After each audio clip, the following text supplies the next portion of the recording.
If you build it, they will come.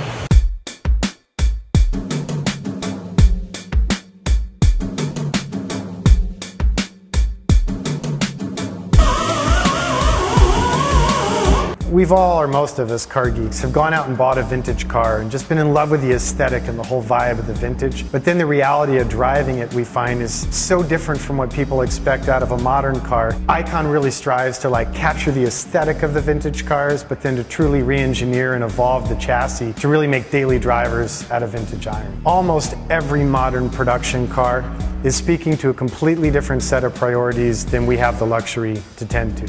So whereas a big company will have focus groups and accounting departments saying, nope, kill that, do something cheaper. For better or worse, being a small independent company, the design directives are solely driven by my passion and what I want the vehicle to be.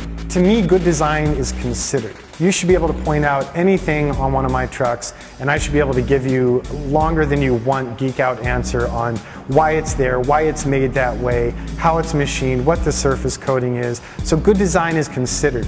We start with a vintage vehicle and literally recycle it. We try and build them to be stupid, strong, simple, to last for decades. Basically what happens is we scour the country, we find the nice, original, untouched Broncos.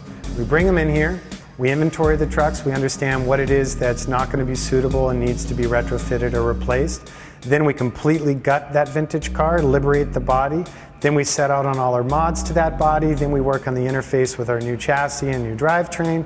Then we blow it apart, do finish powder, finish paint, polyurea coating, and then final assembly and electrical stringing. Right here is a 1968 Bronco that we're putting together. This is number 4 in production.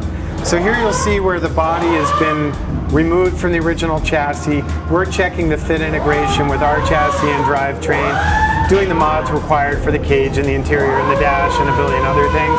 So this is sort of the mock-up stage. This one's almost done. We're in the final assembly phase. So the finished body and chassis are integrated.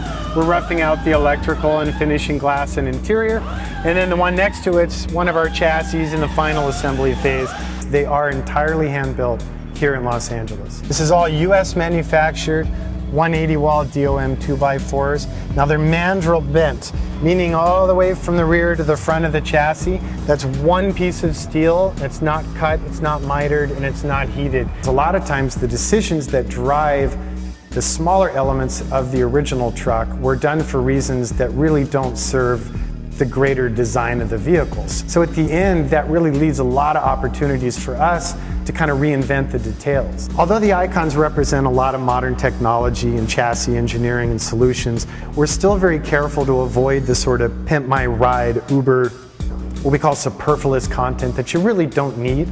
Find a lot of the stuff that's integrated into modern cars almost ensures you that that car is garbage in 5 to 7 years. Because once there's too much information technology and then computer systems integrated, it just sort of predates the obsolescence of the vehicles. So between reverse engineering, rapid prototyping, Kirksite stamping, hydroforming, superforming, we couldn't have been doing this even 10 years ago. There's so many new tech processes that can realize the quality part in low volume. So if you combine that with all the emerging reverse engineering tech for laser scanning and ferro arms and everything, the sky's the limit.